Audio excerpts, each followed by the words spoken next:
Hey friends, do you ever find yourself in a chicken rut, making that same old chicken casserole over and over? Well, no more. I've got 4 brand new chicken casseroles that will blow your mind and leave your family begging for more. Each one is quick and easy, made with simple ingredients, and has a special twist all its own. So just sit back, relax, grab a glass of sweet tea, and let me do the cooking. And we're going to start with a chicken and cornbread casserole. You can see all these ingredients that go into this casserole are just simple pantry staple ingredients. I'm even doing sides from my pantry tonight because you guys have been asking for these. We're going to start with the chicken mixture. I'm using 2 12.5-ounce cans of the chunk white chicken breast. I like my chicken a little bit more shredded, so I'm just kind of going to chunk it up a little bit more. But this is great if you have leftover chicken of any kind, grilled, fried, really anything, as long as, it's picked off the bone. This is great to use with the rotisserie chicken. I actually meant to put some chicken in my crock pot. I do that about every week. So I would have it ready when I got home today for this, but I just plumb forgot it. I walked out the door this morning and forgot. Into that, we're going to put in a can of cream of chicken soup and a can of cream of mushroom soup. I'm going to put in a real generous cup of cheese. You can use a little more, a little less to your liking. And feel free to change this up. However you decide to make this, just use whatever cheese you want. I'm also going to put in 3/4 a cup of milk. And we're going to stir all this together. When I'm making my regular chicken casserole, I always season my mixture. I just think that's the best place to get the flavor in. So I am going to put in a good amount of black pepper. And I'm going to put in some of my Auntie No-No's everything. This is salt, and it has garlic and onion powder in it. Now, if you wanted to, you could throw in some vegetables in here. Say you had some of that steamable broccoli. You could steam that up a little bit. Put it in here. If you wanted to go Tex-Mex, you could put a can of Rotel in here or some black beans or both. Let's put this aside and work on our cornbread topping. I am excited to try this one. It begins with just a box of Jiffy cornbread mix. Then you're going to put in a full-size can of cream-style corn. Also going to put in about 1/3 cup of sour cream, which I'm just eyeballing. Got 2 tablespoons of melted butter going in. And 1 egg. Standing over here mixing this up, it makes me think of that Mexican cornbread. I think I've had that in the last 2 videos, that Martha White mix. Would this not be good, like I said, to put some Rotel and black beans in the chicken mixture? Spice it up with some taco seasonings, some cumin and chili powder, and use that Martha White mix, that Mexican cornbread on the top. But today I just wanted a good old comfort chicken casserole. Now we're just going to layer this up. I've got about a 9x13 casserole pan. I did spray it really good with some nonstick spray. And I'm putting my chicken mixture in here first. Now I'm going to take that cornbread mixture and kind of dollop it around here. And then you want to make sure that you have it spread all across the top.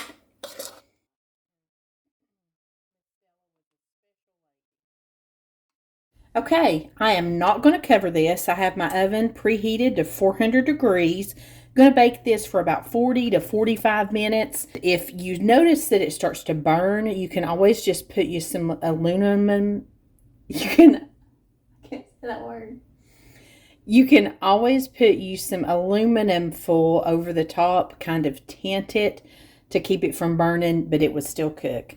So let's stick this in. A lot of you guys have heard me say when I'm talking about sides that I just done some brown sugar carrots and doctored up green beans. And you've asked me what that is. So I'm going to show you. This is just 1 can of cut carrots. This is Aldi brand. Just the little sliced carrots. I just put, looks like a tablespoonful of butter in there. And then I just kind of throw in some brown sugar. My husband, you know, he's not the best vegetable eater, but if I throw a lot of brown sugar to it, this is one of his favorites. And I'm just going to stir this down in here, and I'll just let these come up to a nice, ooh, I don't like the looks of that little carrot. You're coming out. I'm just going to stir all that down in here, and I turn these up medium high. I cook them pretty hard, and I just let them get nice and kind of the juice cook down. I did leave all of the water that was in the can in there, and I just sort of let it cook down. Does anybody else in the world have any of this Visions cookware left? This is the last little remnant I have of this cookware from when I first got married. It used to be very popular. Green beans, it's very similar to my carrots. Used to, all I did was salt, pepper, butter, and some kind of oil, like bacon grease or cooking oil. That is how Maddie always loved them. But I've seen a number of people, Mandy in the Making, she makes them similar to this. And then also my neighbor's mom showed me some tricks on her green beans that was really good. So now this is how I do them. I've got 2 cans of green beans. These are just the regular size cans. I really like those flat, like Allen's brand green beans, but not everybody in the family is crazy about them. Throwing in some real bacon pieces. If you ever see me with my little blue coffee cups, usually I have melted butter in them. If you ever see me with a little white one, it's got bacon grease in it. So I'm going to take just a nice spoonful of bacon grease. Put that down in there. I'm going to put just a little bit of butter because I can't help myself. Salt and pepper them pretty good. Then I'm going to put a little bit of brown sugar in these, but I'm actually using this brown sugar Splenda because I had it in the cabinet for some reason, and I just finished up my brown sugar. It needs to be used. Now the thing about these Splenda, you use half of what you would use if you had real brown sugar. It's a 2-to-1 ratio on it. Now a lot of people, they put the soy sauce in their green beans. I don't really like that kind of food that uses soy sauce. So I just put me some Worcestershire sauce in here. And it's been working perfect. Stir all that in. Bring this up and let it cook nice and hard. Let some of that liquid kind of cook out of it. You got almost as good as Mama's green beans right here. Here's what I mean when I say I get them cooking hard. There's the carrots and there's the green beans. I may need to cut them down and just cut them to simmer or off. We'll just keep your eye on them when they kind of get where you want them. You can see this casserole was just a little jiggly when I took it out of the oven. I do test the center with a toothpick and it came out clean, so I know the cornbread is done. I let it set for about 10 or 15 minutes, just as long as I could before we had to dig in. I also sprinkled just a little bit of parsley over the top to give it a little bit of color. And this little casserole right here is my husband's new favorite. He said he loved this much more than the casserole that I've been making for the last 30 years. And I would have thought this one would have been my favorite with that cornbread on the top. It was delicious. It was very warm and rich. Now, I didn't want to crush the cornbread down into it and mess the look of it up, but that is exactly what you need to do with this recipe, because once it set just a little bit after I had got into it, the cornbread took on some of that soupiness, and it was amazing. I hope you'll give this one a try. All the comforts of home in one little casserole, and definitely a new family favorite for me to make. This is how I like to prep chicken about once a week. I take some of these frozen boneless, skinless chicken breasts, and some of these are huge. So I'm going to use 3 of those. I am going to put a little chicken broth over this. I'm using this chicken base. I just keep this in the refrigerator. Once it's open, put a spoonful of that in some warm water and mix it up when you just need a little bit of chicken broth. I'm also going to put a little bit of my Auntie No-No seasoning. This is salt, garlic powder, and onion powder. I'm going to turn my crock pot on high, stick the lid on it. This will be done in about 4 or 5 hours. Now, the great thing about this, anything that I have left over that I don't use, I can freeze it. I put it in a big freezer bag, date it, put it in the freezer, and then I have chicken on hand. In about a little bit over 4 hours, let's check the chicken. These were pretty big, so I do want to give this just a little thermometer check here. Want to make sure it's 165. I am going to take a little bit of this liquid out of here. Normally my chicken cooks a lot longer, and it did not need to cook so long today. I got back a little earlier than I expected. And that chicken is always so tender, I can just use my little meat chopper and shred it right in the crock pot.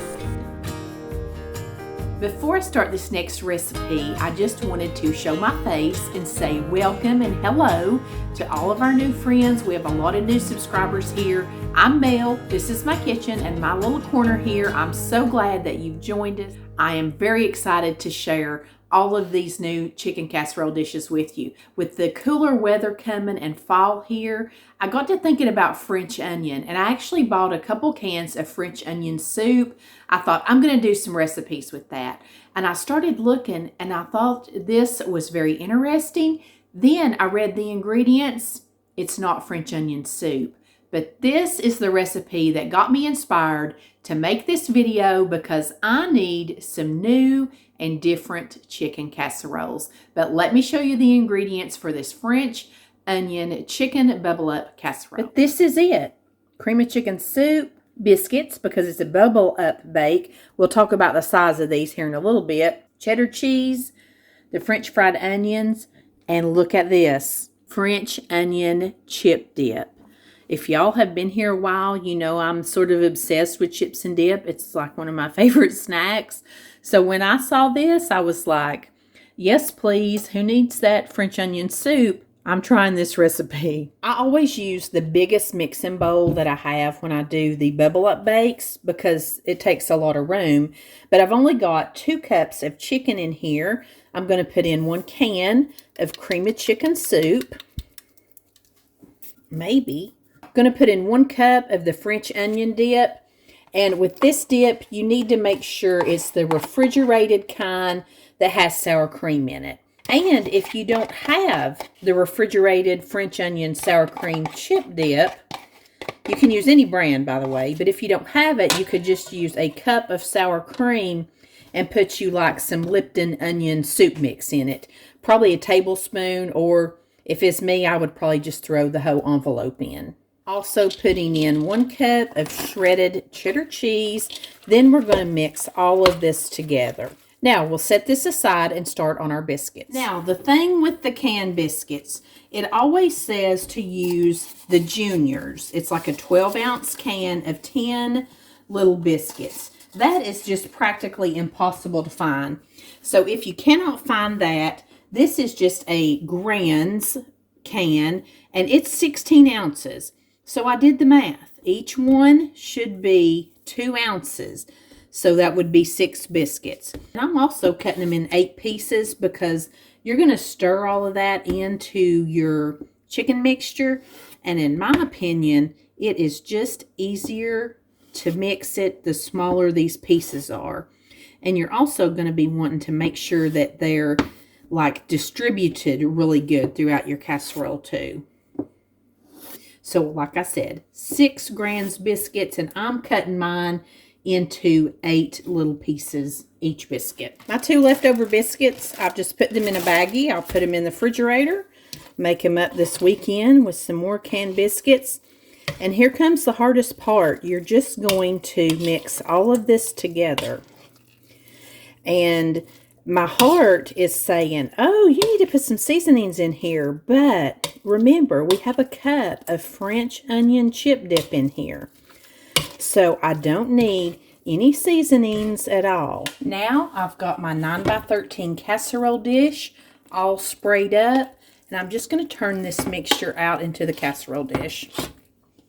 And again, I'm going to look for these pieces of biscuits. And I'm going to try to make sure that they're distributed pretty evenly throughout this whole little dish, because if they're all piled up in one spot on top of each other, they can't bake up as well. I've made a few of these little bubble up bakes, so I've learned a few things the hard way. Now comes the French fried onion portion of the program. It says to take just 1/4 cup of these and put them over the top, but that just doesn't seem like very much. Y'all know I like a crust, so I'm going to take about this much. Maybe that's 1/4 cup. I'm going to crunch them up a little bit and see how far they go. Yeah, I'm going to have to use more than that. That's probably good. I don't want to overdo it, but I do like some crunch. Smells delicious already. I cannot wait to try it. 350-degree oven for 25 to 30 minutes. Friends, I just don't know what to say about this recipe except wow. This one was amazing. So much flavor, but not an overpowering onion flavor. It was just absolutely delicious. Maddie, this was her favorite one of all the new chicken casseroles that we've been trying. And I have to say, I think I have a tie for favorites, and this is one of them. This, again, was hearty and rich. I loved that oniony flavor.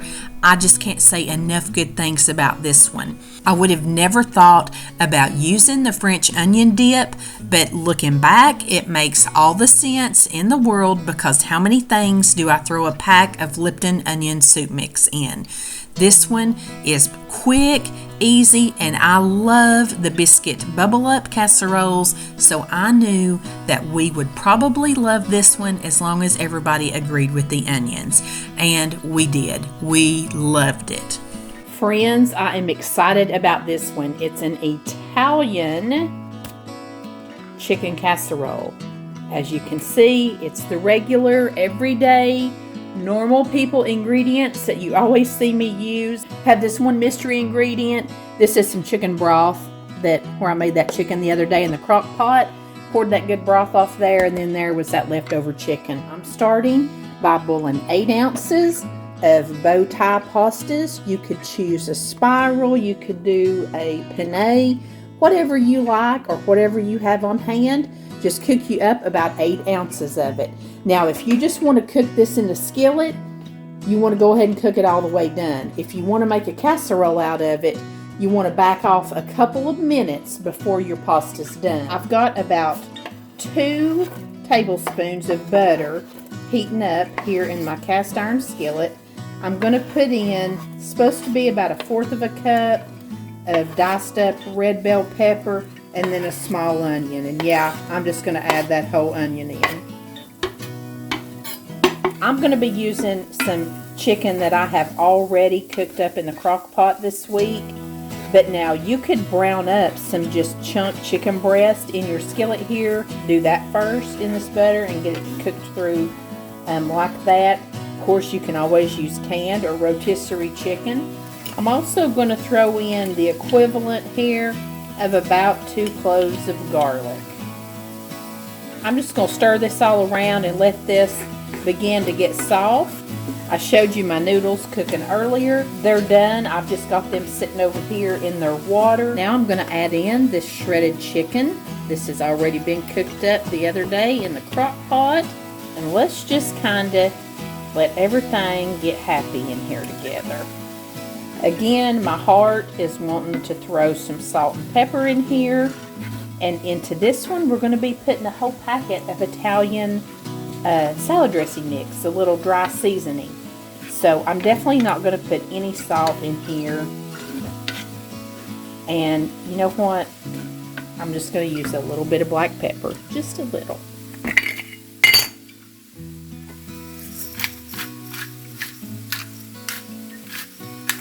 Now I'm going to put in 1 can of cream of chicken soup. My spoon doesn't fit. It's hung. Oh, danger. Okay.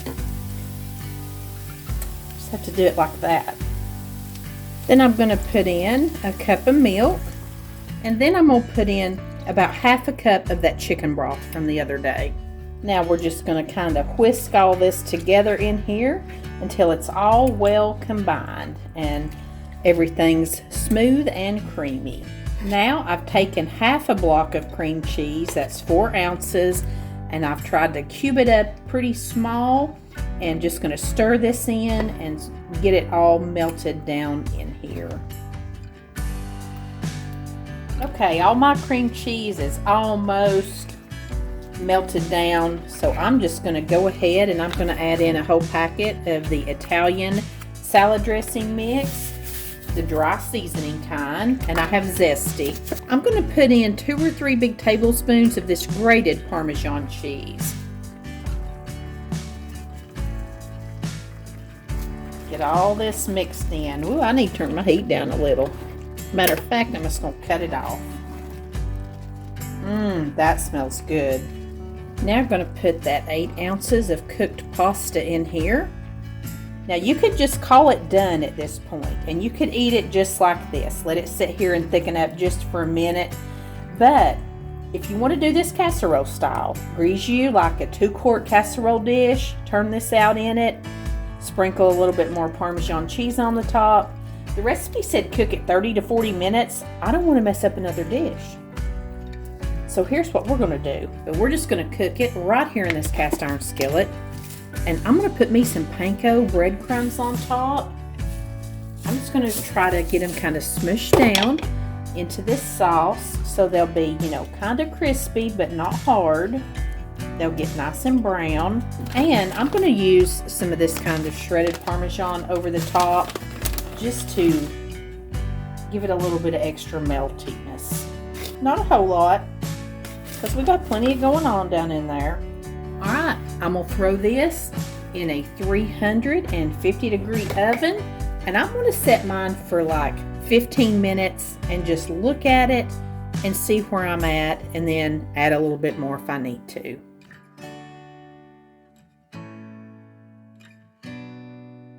My little Italian chicken casserole cast iron skillet bake, I did end up cooking it about 25 minutes. And again, all I can say is, wow. This one, especially cooking it in the cast iron, it gave me all of like the fall, cozy, campfire vibes. I loved this. You had that little hint of Italian in it. It is so good. This one and that French onion, they're just tied right up at the top for me. This was delicious, and you got just a little bit of crunch on top with that panko. I highly, highly recommend you do that. And it also kept the pasta from getting like burnt and crunchy on there. I love it. I love it. I can't say it enough. I can't wait to make this one again.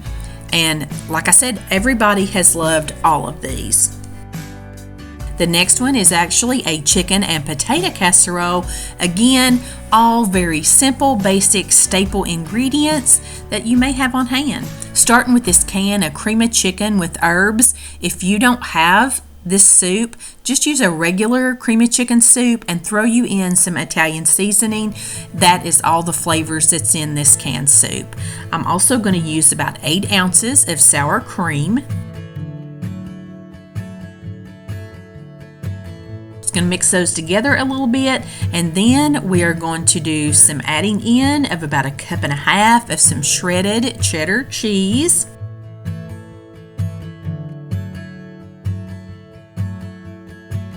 And now we're going to use this bag of frozen potatoes O'Brien. They're the diced potatoes with the onions and peppers in them, and I have these thawed out, and this is a 28-ounce bag. And last but not least comes our chicken, and this is just 2 cups of chicken that I have made in the crock pot. Of course, you could always use a rotisserie chicken or canned chicken with this recipe too. Now, I did add some salt and pepper, and I'll say this, I wished I had went ahead and put in my anti-no-nos. I started to, but I've never cooked with this soup before, so I kind of held back.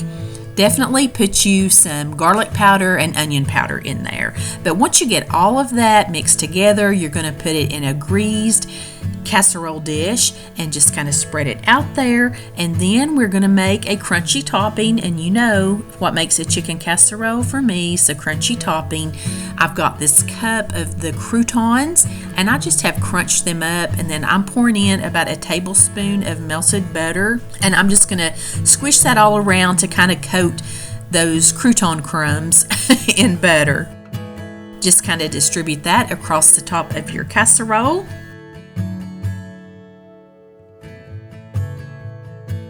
Just spread it out as evenly as you can, and this is going in a 350 degree oven for 40 to 50 minutes. This one came out looking and smelling so delicious. Look how yummy it looks. I love it when you can see all the stuff bubbling around the edges. That's my favorite part of pulling a casserole out of the oven. This one was delicious. Like I said, definitely put some more seasonings in it. We had to do that when we plated it up. The potatoes just really, they absorb flavor. It takes a lot to season up potatoes. So I sprinkled some anti-no-nos on mine as I was eating it, and it made it perfect. And this was such a beautiful dish with all the colors in it, the green and the red bell peppers. This would be really good for like a Christmas potluck. Delicious flavor, and of course it paired good with the salad. All of these do, or any vegetable of your choice. This is another one that I'm going to put in the rotation. I could not do a chicken casserole video without showing you my favorite tried and true chicken casserole recipe. This is the one I've been making for my family for over 30 years. It is our classic favorite. And I'm starting out here with 2 cans of chunk white chicken breast.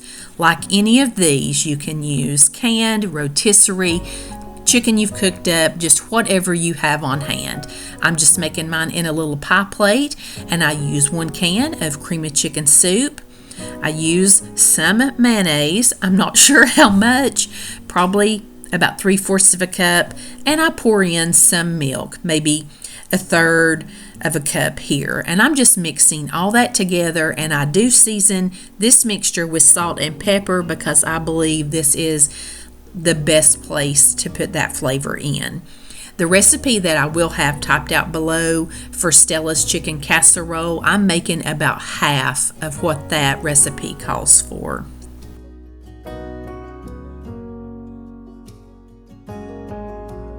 Going to mix all this together, and then I layer this casserole. I just pour this mixture right over the chunk chicken and spread it out.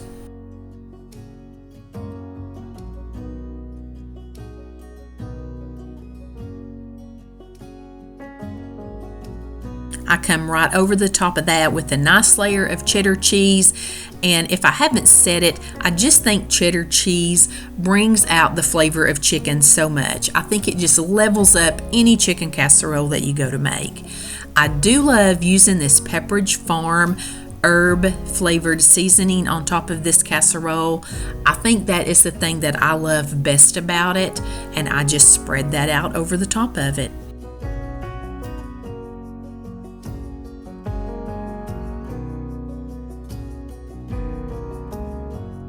Now to pour over this, I'm going to use a little bit of the juice that I saved off those cans of chicken. That might sound gross, but if you just save that, it's kind of like a chicken broth.